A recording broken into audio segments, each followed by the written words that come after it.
I came down kind of out of curiosity and listened to the Betty Friedan, as a matter of fact, who was standing in front of what looked to me like a classroom. And in the room, sitting on folding chairs, were all these women, and some of them were middle-class women from Long Island, and some of them were very brilliant and unusual and original women. And, you know, Kate Millett among them, Kate Stimson was there, and a number of others. I mean, some of the most incredible people that I ever met in my life came through those early days. But it was a free-for-all, and most of the women were very original people, and they were kind of, Kate would say that we were all gangsters, and that we were anarchists, and that we ran against the tide. And that was certainly true of Kate. I think I was a little bit different, and it took me a while to really catch on to what feminism was, even though I lived unconsciously as a feminist all my life and was always supportive of women who were in trouble. But back then, 66 and then maybe into 67, I was sort of an observer, and I looked from the back benches at what was going on and unfolding in front of me. At that time, I was a member of the administration at the City University of New York. I was in management. And for a woman who belonged to the faculty at City University, and in fact, for that matter, anywhere in the university world, there were only, in our system, 1% of those full professors were female. And none were administrators or college presidents or vice presidents or provosts or even deans of any kind, maybe a couple of scattered deans of students here and there. But somehow I had risen very quickly within the academic system. And as I was exposed to the women at Now and to the thinking of those women, I began to apply it to my own situation. And I saw so many inequities going on in the university, and one by one, I began to address them. I need to backtrack for a second and talk about the fact that we, in those days at Now, if there was a problem, we had an immediate response to it. We called it zapping. And we organized ourselves into different committees because the whole world was open to us in terms of issues to address. It was incredible. There was so many things wrong with the world and with our country and with our particular workplaces and in our domestic situations that people were free to identify those areas that they were most interested in dealing with. And since I was an academic, I dealt with education, at least initially. And Kate and I formed the first education committee of Now. And of course, you know, today everybody, you know, knows that women should go to professional schools and go to college and excel. And we began to look at shop versus home economics and, you know, the differential in the expectations of women and how the curriculum was structured with the boys for success and for the women in order to be married, and there were very limited occupational opportunities. You know, today there are more women than men, in fact, in the law schools and the medical schools and in the colleges, and it's okay for a woman to be academically successful. But in our day, none of that was true. And so I began to look at the university, and City University was a very large university. It's comprised of a number of colleges all over the 5 boroughs, and now it has a medical school and a professional school and a graduate school and a number of schools. But in those days, it also had it was a large system. And the women weren't getting any kind of a fair deal, either there or anywhere else, you know, in terms of promotions, hiring, tenure, reappointment. And in fact, I myself participated in that system of gender inequity. And as a dean, and I was dean of the college of one of the units, I was hiring women at a lower rate than I was hiring men. And I thought that was okay because I was being responsive and responsible for the budget, and I could get a better deal hiring women. And it was just understood that the woman got hired at 1 or 2 ranks lower than the man. So I began first to look at my own behavior, and that was very instructive, and I was horrified that I myself had this internalized bias. Even though I was being practical and patriotic for the school and getting more bang for the buck, it was actually on the backs of women. And once I identified my own behavior, it was much easier for me then to look at how others in the system were discriminating. And so I joined an organization which we had just formed called the CUNY Women's Coalition.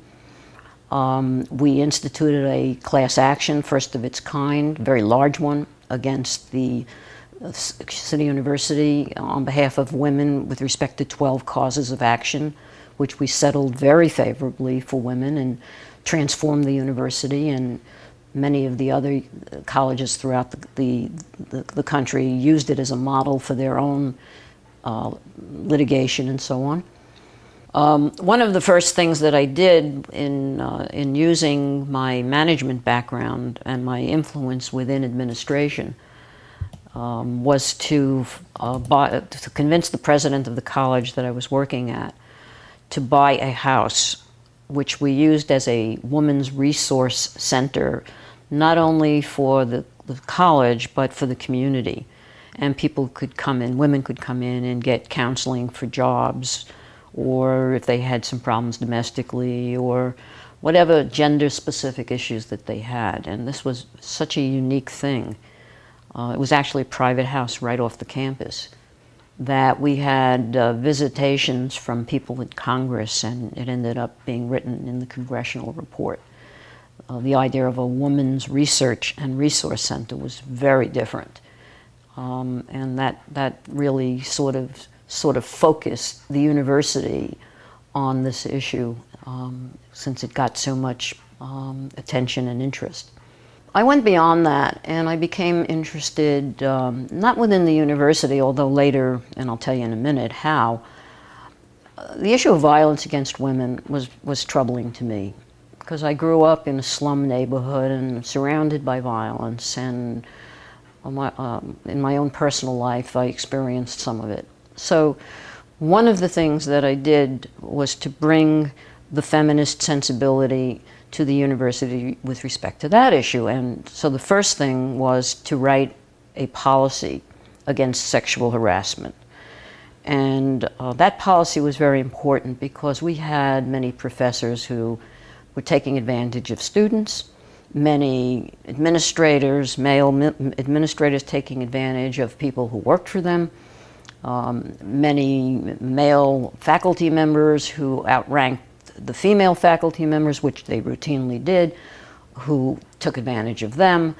And the entire system was a cesspool, it seemed to me, of sexual harassment, and something needed to be done. And so I helped write that, and then I became the implementer of that policy by being one of the judges whenever a case was brought against somebody who was participating in sexual harassment, and I helped adjudicate, those issues. And we did a very good job going from college to college, and even attacked the central office and the people who were very much in power, even in the chancellor's office who ran the system.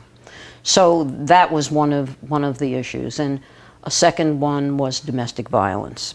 And in the area of domestic violence, I formed the first domestic violence center, which was a research and a resource center, and there wrote a policy for that as well, and tried to address that system.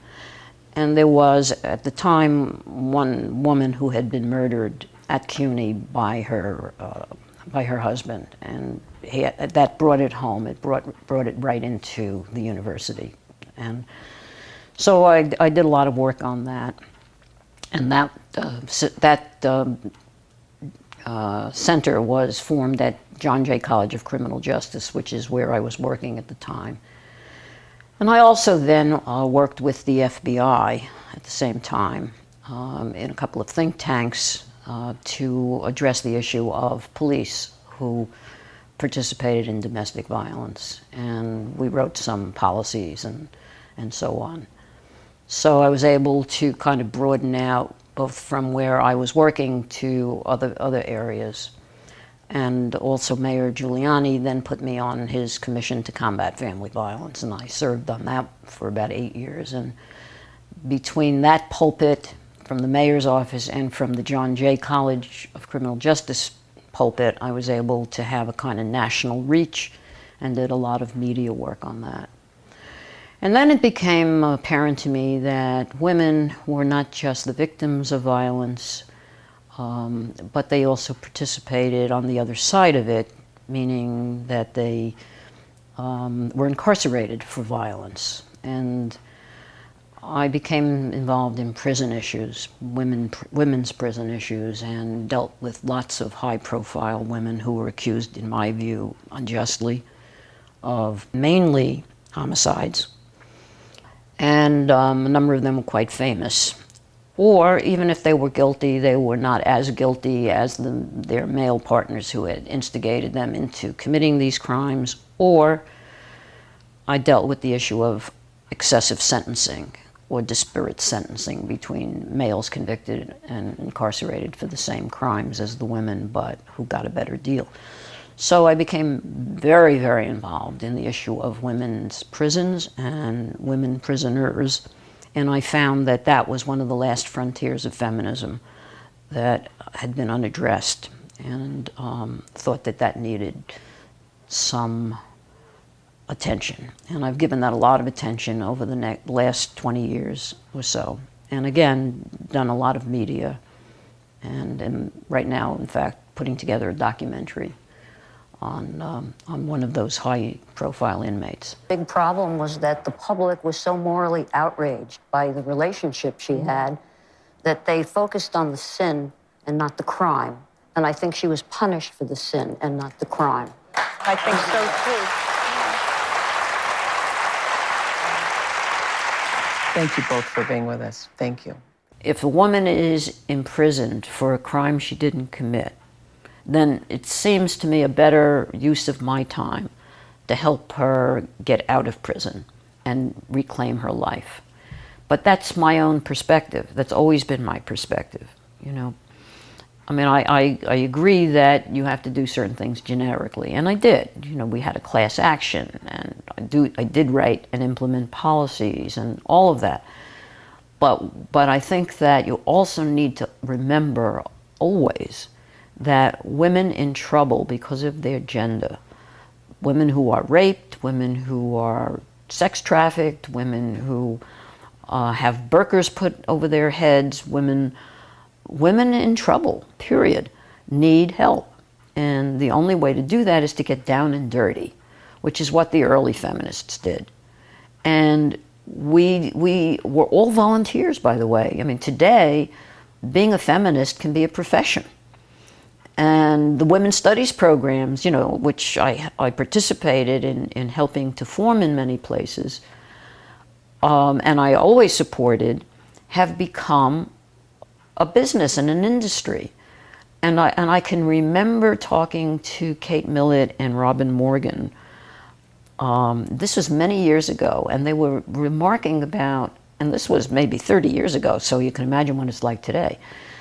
They looked at the curriculum of the women's studies programs, and they couldn't recognize any of the original people who wrote books about feminist issues, including themselves. What they saw in the curriculum were people who wrote books about them, and then other people who wrote books about the people who wrote books about them. And, you know, I've gone to lots of women's studies conferences and so on, and I feel like I'm in a foreign land sometimes. And, you know, they talk about something called praxis. And I'm thinking that's just a fancy word for activism. And we didn't have words for any of that. We simply did it. And I don't mean to sound smug, you know, or any of that, but we didn't have the organizational trappings that I think are traps, in fact. And we didn't get very far from the object of our help. You know, there was a direct one-on-one relationship between the thing we wanted to do and us. So nobody would direct us as to what we had to do or should do. We simply saw something and acted. It was very simple for us, and nobody got paid. And if there was a sign that needed to be made, we made it. If there was Xeroxing, which we called Rexigraphing in those days, to do, we not only turned and cranked the Rexigraph machine, but we bought the ink, we bought the paper. There was no budget for anything. We had no supervisors. We had nobody really that we needed to report to. We were simply a group of women who were inherently creative and energetic, who wanted to jump in and be interventionist and change the environment so that a better result would come out, a more just, a more fair result would come out for women.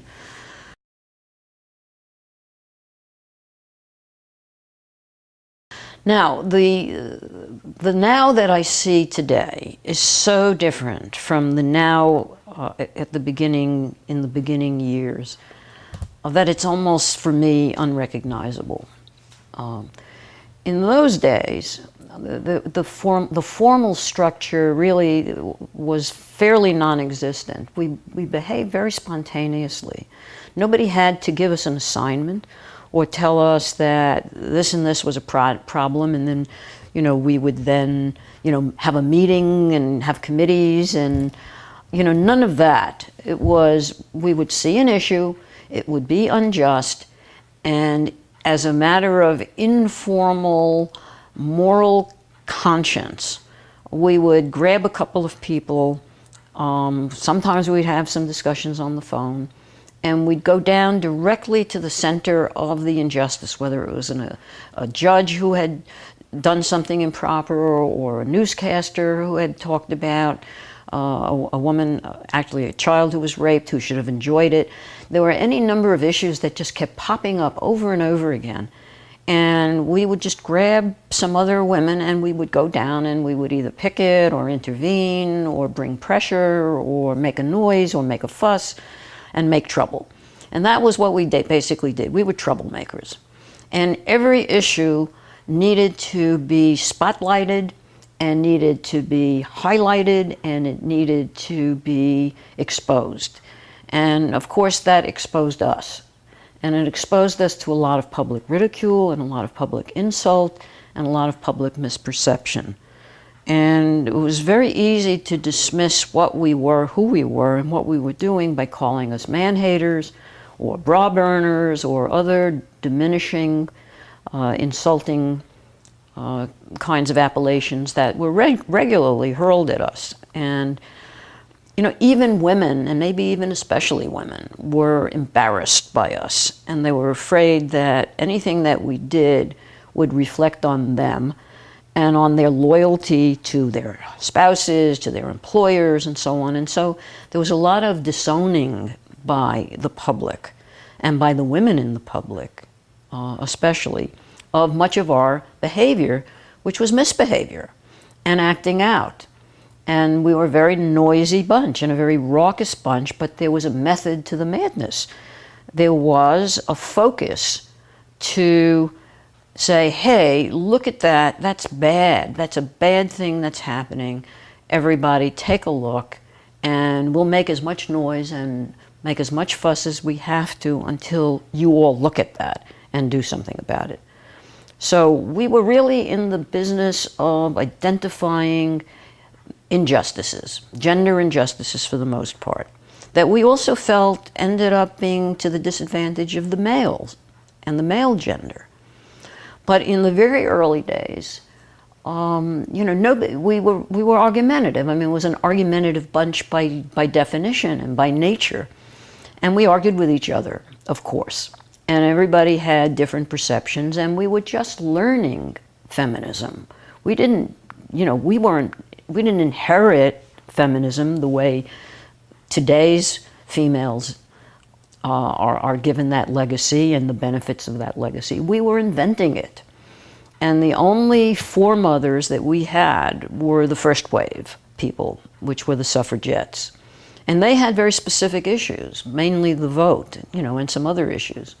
But we were looking at 20th century America, primarily. And we were New York-based for the most part, although there were feminists who were all over the country doing their own thing.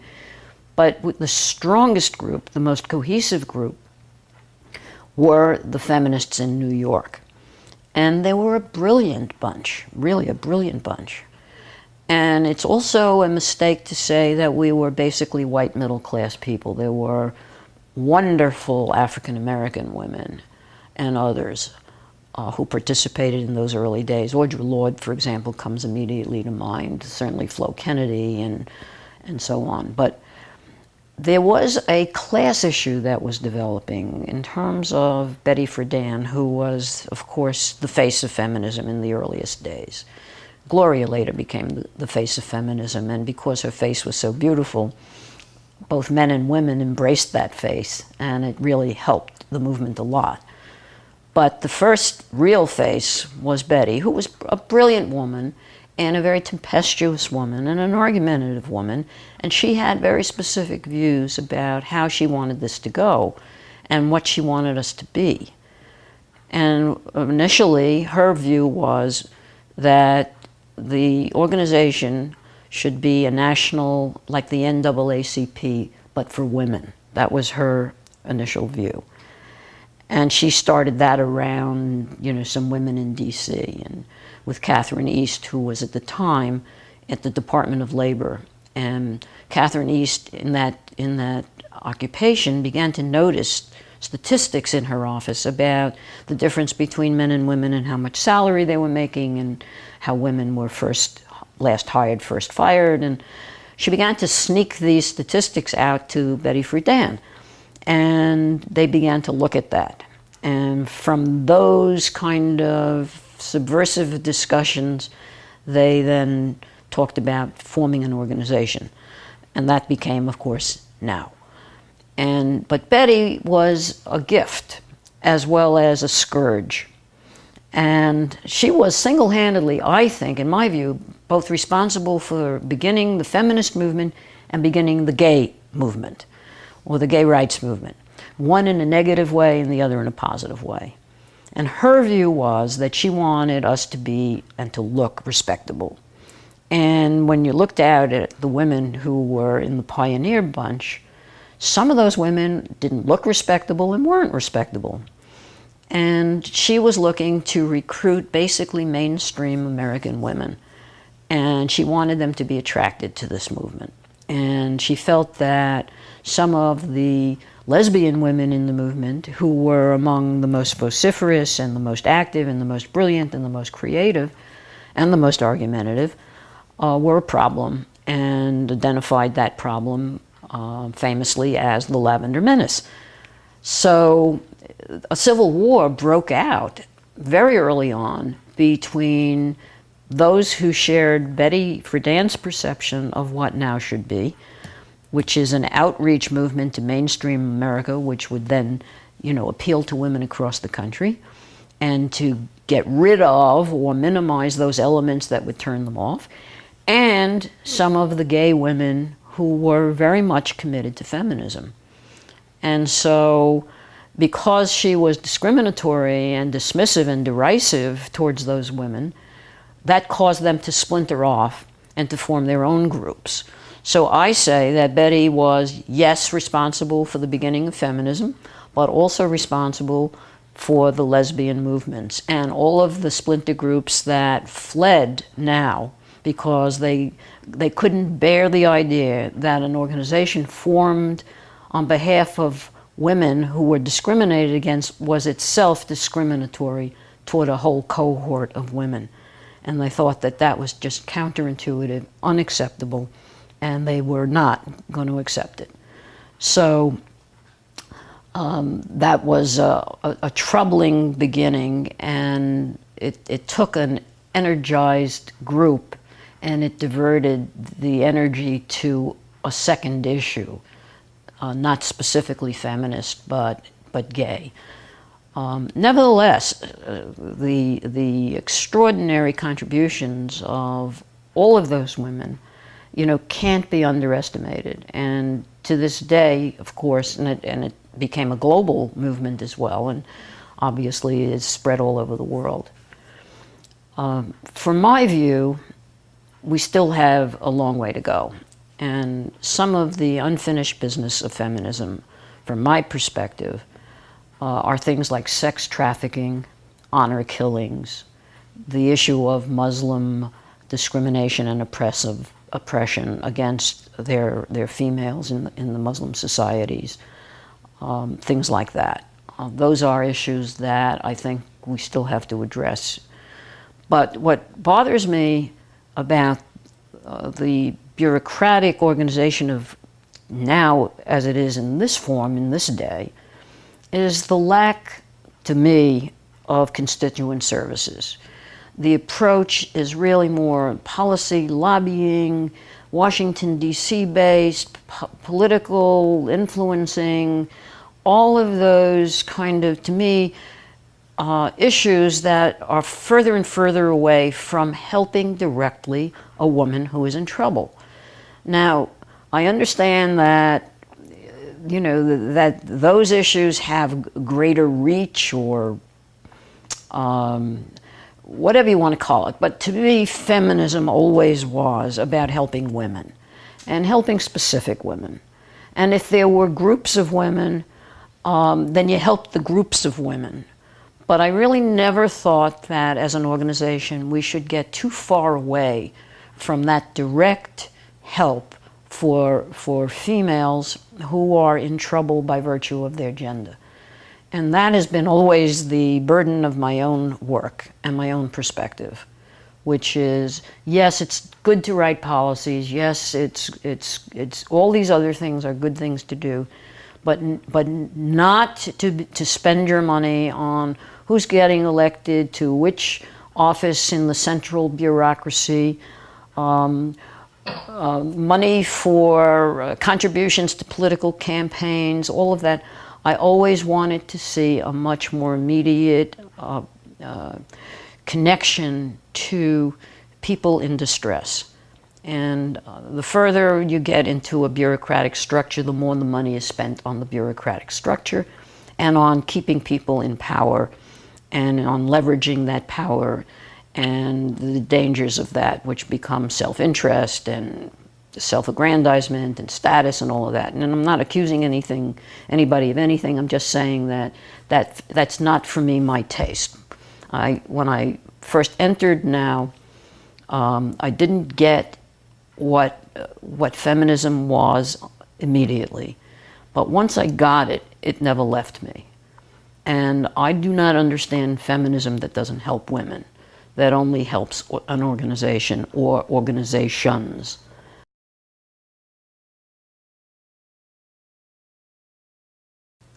Feminism wreaked havoc on relationships between men and women also, in terms of the way they had proceeded on the dating level, where women used to be silent and only talk about the male interest, and suddenly there was a growing sense that I'm a person too.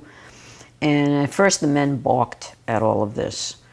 But, the ones that were married, many of the feminists then began to assert themselves sexually and discover their sexuality, whether they were gay or straight, and also demand a different economic arrangement, financial arrangement with the guys, and a lot of the marriages did break up. But my fondest memory in feminism was the March Down Fifth Avenue, I think. And that was 1970, August 26th.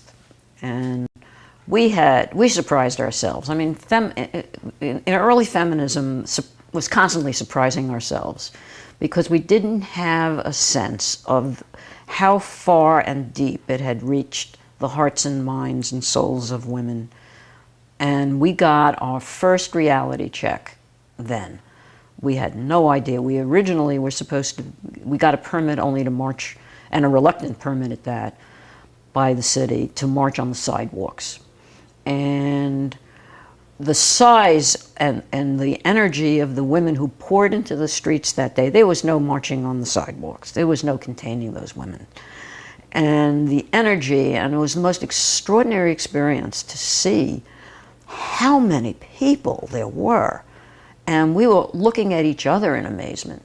And I remember the women hanging out the window as we marched down the street and looking out and abandoning wherever it was that they were and just swelling our ranks and flowing into the march and becoming a part of the march. And that didn't happen as a conversion on the spot. Those women were ready. Those women were inspired by what they saw, and they wanted to be a part of that history. And we never turned back, and we never looked back after that. We knew we had a movement. We knew we had an army. We knew that we had actually captured the imagination and the soul of women in this country, and probably the men as well, or many men as well, because you can't have a revolution unless you have the other groups that become believers, or at least supporters. And we did begin, especially with Gloria's advent, we did begin to have men join us and to see the wisdom of their self-interest. But one anecdote that I remember very well was, again in 1970, when Gloria was just forming with Letty Cotton Pogrebin, Ms. Magazine. And everything about feminism, as I said before, was volunteerism. And today it's a kind of dirty word. And in those days it was a dirty word only in the sense that that was the occupation of women, which was to volunteer for PTA and charity and so on. But this was volunteerism on behalf of women, on behalf of oneself, which was a little bit different. Anyway, Gloria didn't have, when she started Ms. Magazine, enough people who did clerical things and just the general stuff. I mean, she had a major, beautiful magazine that had wonderful writers and editors, but she didn't have a staff, and she needed a staff. And so she came down to my college at my invitation, and I asked the president if he would join us, and I identified some of the interesting female faculties to come as well. And we sat in the president's office with Gloria and another woman that she brought along named Margaret. And she talked about feminism, and she talked about Ms. Magazine. And before she knew it, she had all these women who were raising their hands, eager to participate in the Ms. Magazine thing. And they wanted to help file. They wanted to do all the scut work and all of the stuff that, they were educated women. They had PhDs. But there was nothing at that point, especially if you listen to Gloria Steinem, then you are totally changed forever. And Gloria is one of my very favorite people in the world, and I love her dearly, and I'll talk about Gloria in a minute. But those women signed on 100%. And I swear to God, this president himself would have signed on. I mean, she was so unbelievable. And they did not think it was beneath them. And none of us thought it was beneath us. And some of these women became very, very famous women themselves, and very important women themselves. But nobody felt that it was beneath us to do what needed to be done, whether it was the smallest drudge detail or the most lofty interview in front of a network television. So it was just great to see how democratic everybody was, and how down home they were and simple they were in many ways. And that was really one of the things we talked about doing, which was no stars in feminism, that everybody was equal and that everybody pitched in, and that's what we had. Gloria Steinem, how can I talk about Gloria Steinem? The most modest, decent, probably the person, certainly the woman I admired most in the world. She never knew how beautiful she was, or how influential she was, or even how brilliant she was. And she told me that she would wear, in those days she wore aviator glasses, and she had long blonde hair, and she said it was a disguise because she didn't want people to see her face, you know, that beautiful face. And that always kind of shocked me. And I remember sitting in my car one day with her. She always, if I would offer her a ride home, she would always say yes. And I was always flattered that she would say yes. And, you know, to this day, I still have that car, and that's got to be a 40-year-old car. I can't bear, you know, I have such memories to get rid of it.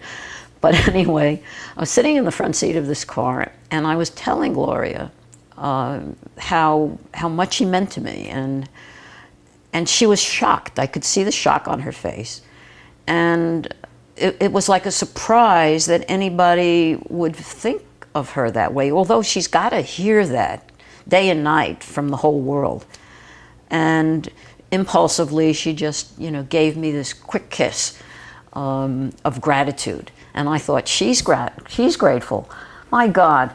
You know, what an amazing woman. And she always puts things into perspective, and she always is educating and smart and decent. It's the decency and the modesty that always got me about her. I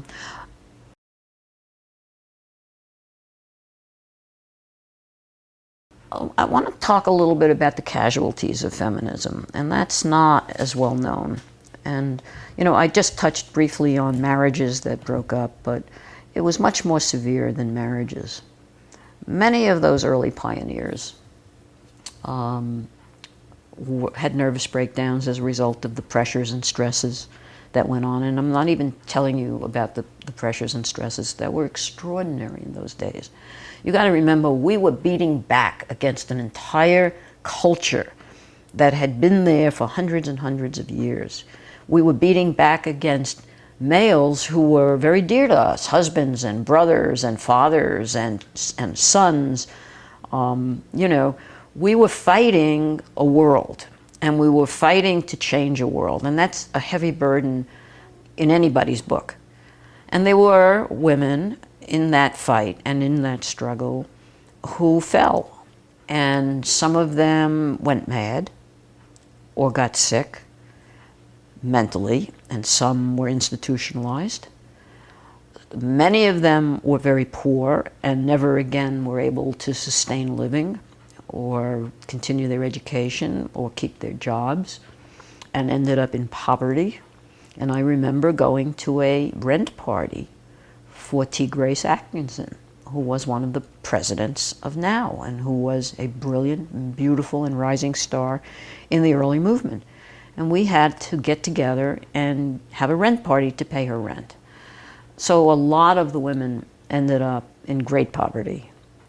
And many of them ended up as well with physical disabilities of all kinds. And many of them died, and some of them regretfully even suicided. So that early cohort, you know, which now are beginning to go one by one, and some are still around, and some are even in relatively decent shape.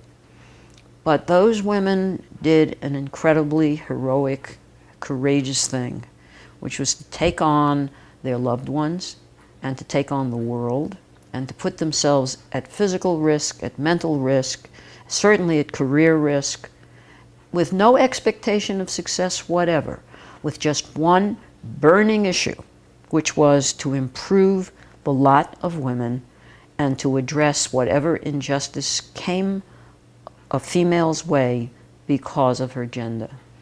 And for that experience, I was honored, thrilled to be a part of it and to know these women, and I honor them and always will forever. I see everything from a feminist point of view now, you know, everything. Well, not so naturally. At first, I saw everything from an administrative, when I started my career, from an administrative point of view. And then earlier from a Jewish point of view. I mean, you know, one has all of that. But, I mean, I still see everything from a Jewish point of view, but certainly. I mean, I came out of a family. My father was very left-wing, and he saw everything from a Marxist point of view. Was he Russian? He was born in Russia, but he grew up in an ultra-Orthodox family. And he rebelled against that. The rest of the family is still very ultra-Orthodox. Everybody's a rabbi in the family. But he was a communist. And he, all his life, saw everything from a Marxist point of view. And when I ended up as a feminist, I used to have, you know, these discussions with him. I mean, it was he supportive? he was, yeah. He was still an old-fashioned man. You know, he liked Hillary Clinton's loyalty to Bill Clinton, that she looked the other way when he was unfaithful.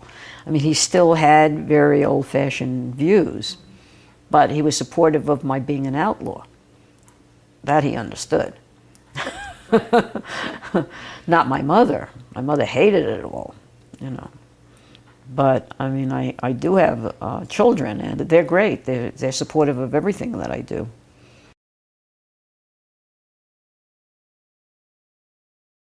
All it is just injustice. Very simple. You know, it's the repair of the universe. Tikkun olam, that's it. And a lot of those women were Jews. I mean, Betty Friedan was Jewish, Bella was Jewish, Gloria's Jewish. I mean, a lot of that frontline group. The original feminists, the pioneers, many of them came out of the civil rights movement. They were people who were working against the oppression of blacks. And what was going on was that they were being treated by the male counterparts who were in these civil rights movements as gophers to get coffee and to run errands and as sexual partners. And at a certain point, once the feminist thing began to take hold, they were saying, wait a minute, we're in exactly the same kind of unequal relationship with our comrades in these other areas of fights against oppression as all of these housewives across America are, and all of these women in the professions are with their colleagues. We too are being treated like sex objects and like gophers and like less than equals. And here we are in the struggle for equality on behalf of other constituencies. Something wrong with this picture, and they fled in droves from the civil rights movement and absolutely rebelled once they got the aha of insight. And one of the things that kept that aha of insight going within feminism, or at least in early feminism, was a lot of the CR movements, the consciousness-raising movements, where they did get together and talk about various issues, and they found that they were not alone, that there was in fact a pattern, and they supported and helped each other to change behavior and change their own behavior and perceptions. And feminism, you know, has left an indelible mark on me. I see everything through a feminist sensibility. There isn't anything, whether I'm reading in the newspaper or meeting somebody or any kind of situation that I observe, that I don't, not in a conscious way or a self-conscious way, and I'm not an ideologue, and I'm not a zealot, and I'm not a fanatic or any of that. I just see a situation, and if there's a thematic, generic theme of feminism in it, I catch it, I see it, I perceive it, and I act on it. And you know, that experience in early feminism has marked me forever.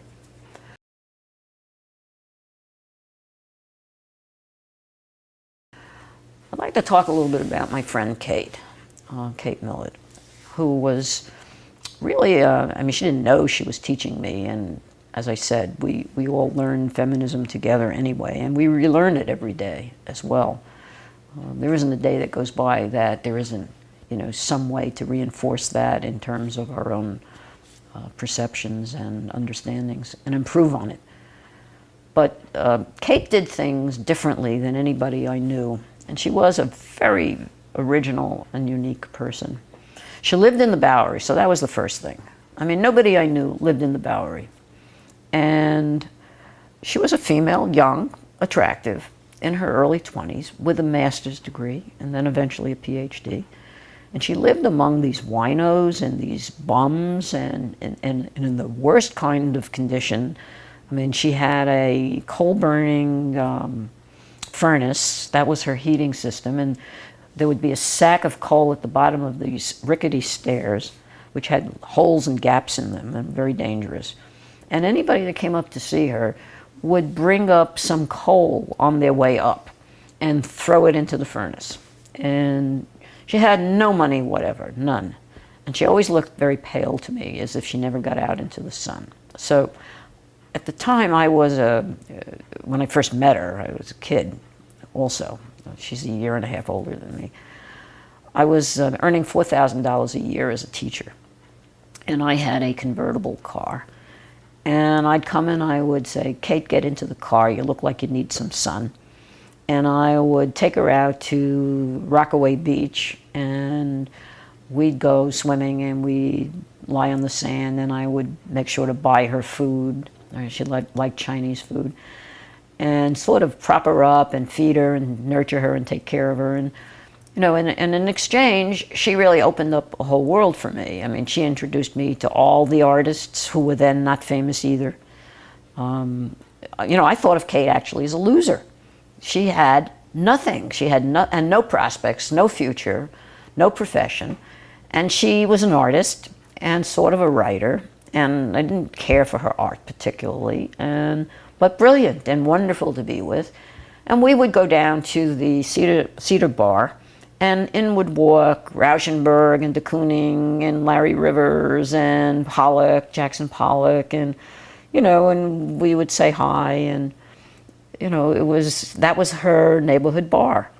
And it was always fun to be around her. And she would take me off to these pacifist organizations as well. And I wasn't a pacifist because as a Jew, I never could get over what happened to the Jewish population in World War II, so I couldn't be a pacifist ever in my wildest imaginations, but she was.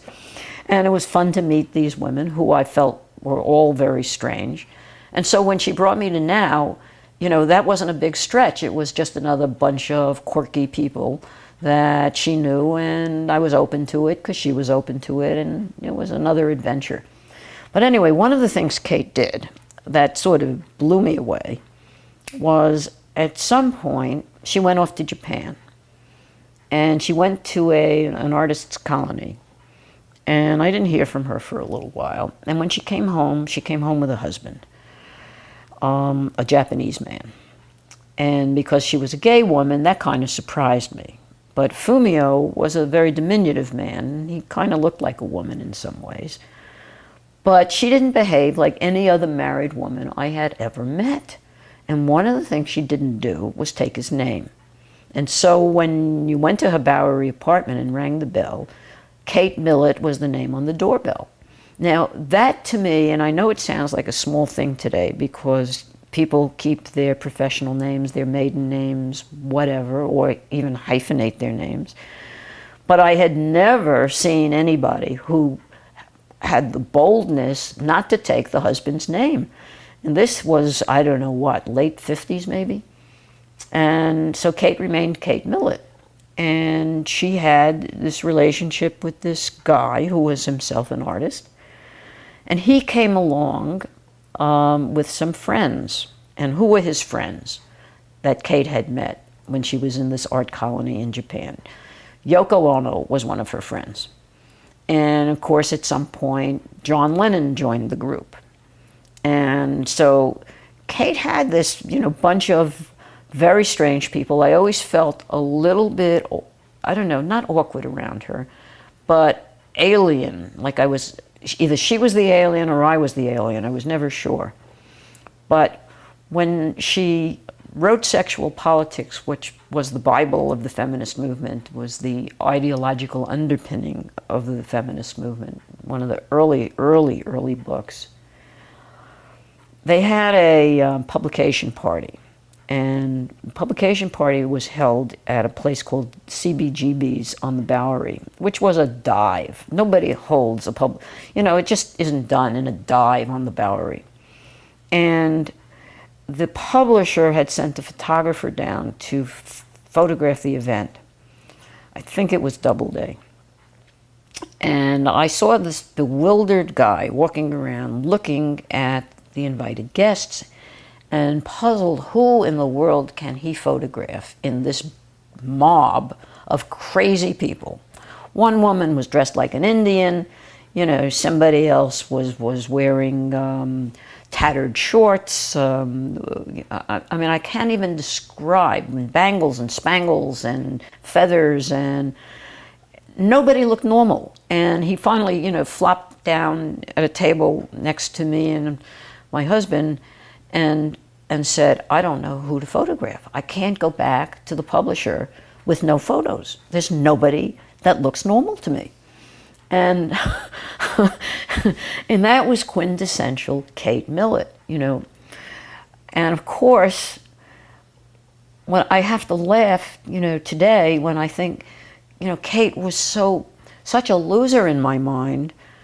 And then the next time I turned around, she was the most famous woman in America. And she was on the cover of Time magazine and on all the network programs, and the men were angry at her as if she represented some heresy. And Norman Mailer wrote a whole book against her, a diatribe against her. And they were having town meetings, and it was as if she had somehow confused the whole world, and there was this turmoil going on around her. And this is a woman who didn't even have money to buy herself lunch or to, get through a day. And I always had to laugh that Kate became this famous personage. And, I'm her oldest friend, living friend, I guess. We go back to 1957, right?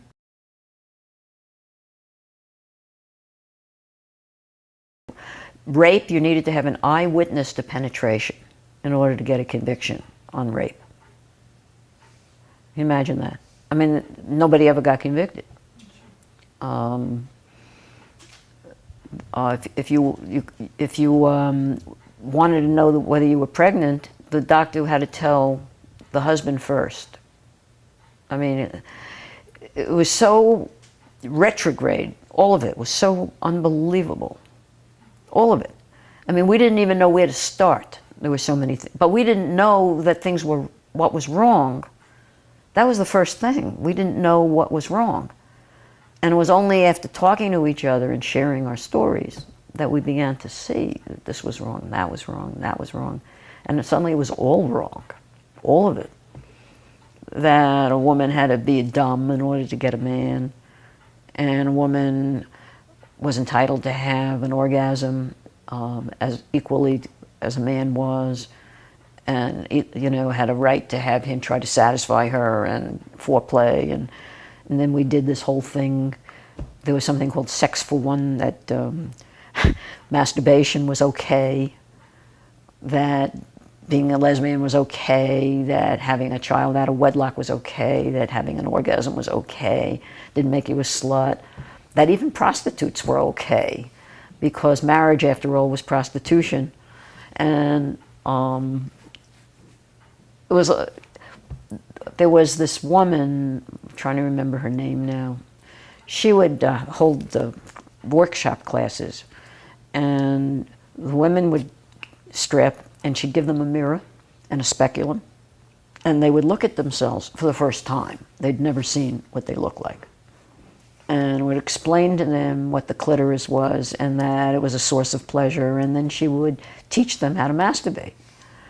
I mean, the whole technology of sex was extraordinary.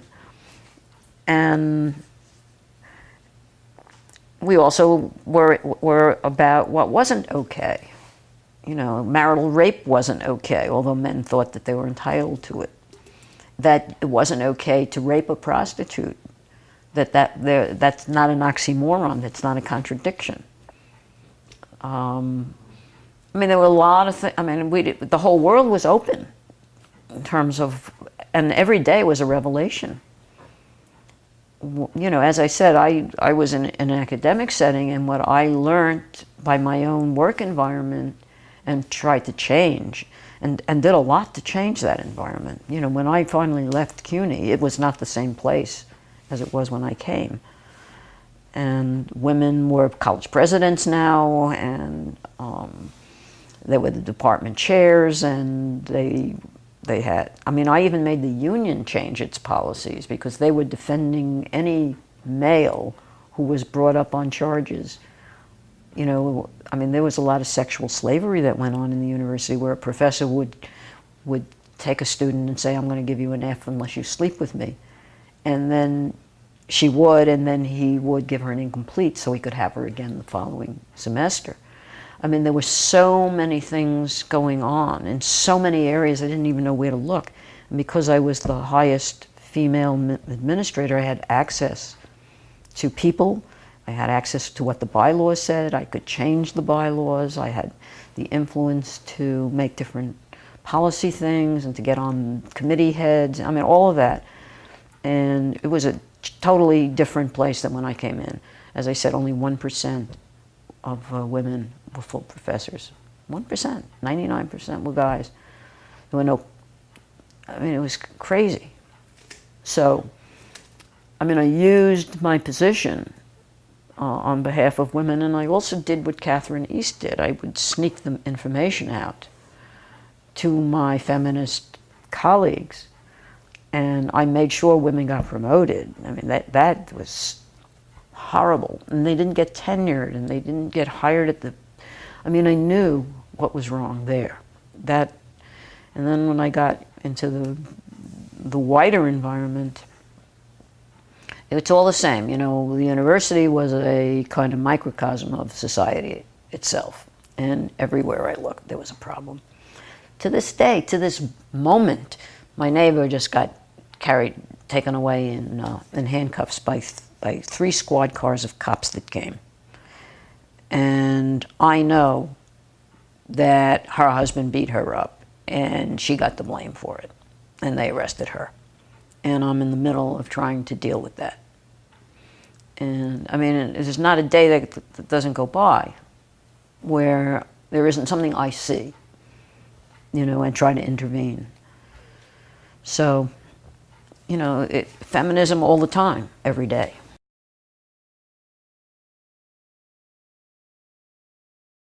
That was one of my big things. I got into a lot of trouble with the mayor because I was on the front page of the New York Times accusing the New York Police Department. And I worked at John Jay College of Criminal Justice, which taught police.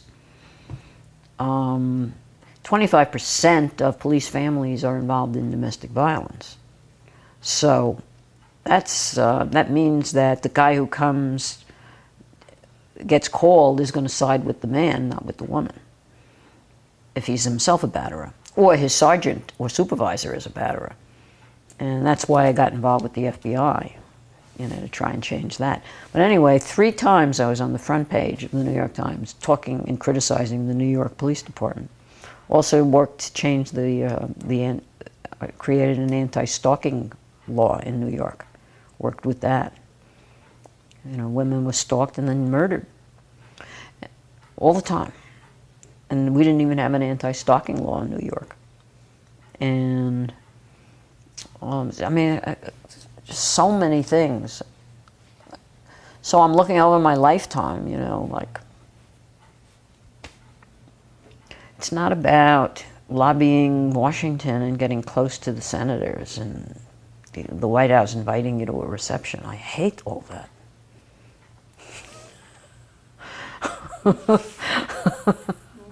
What is it about then? It's about helping women in trouble.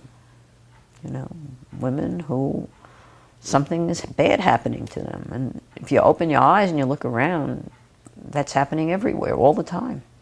The idea of VFA came about really through Jackie Ceballos, who's its current president, which was she looked around and she saw that men were forever honoring each other. She was always going to these receptions and dinners, and men were always getting these awards. And she said, "Not women. Where are the awards for women?" And she thought, well, you know what? These veteran feminists, these pioneers that have done so much to change the world, they really need to be archived. Their contributions need to be archived and their history documented. And beyond all of that, we should have an organization before we all drift off into our separate lives. And we can socialize, certainly, but we also should maintain this feminist spine. And so she created Veteran Feminists of America. And those first get-togethers that we had were incredible. We would go to the Armory in New York City, which is a humongous place. And if there is said to be the royalty of the feminist movement, they were there. And it was so incredible. And a lot of Hollywood and a lot of journalists also were part of the movement.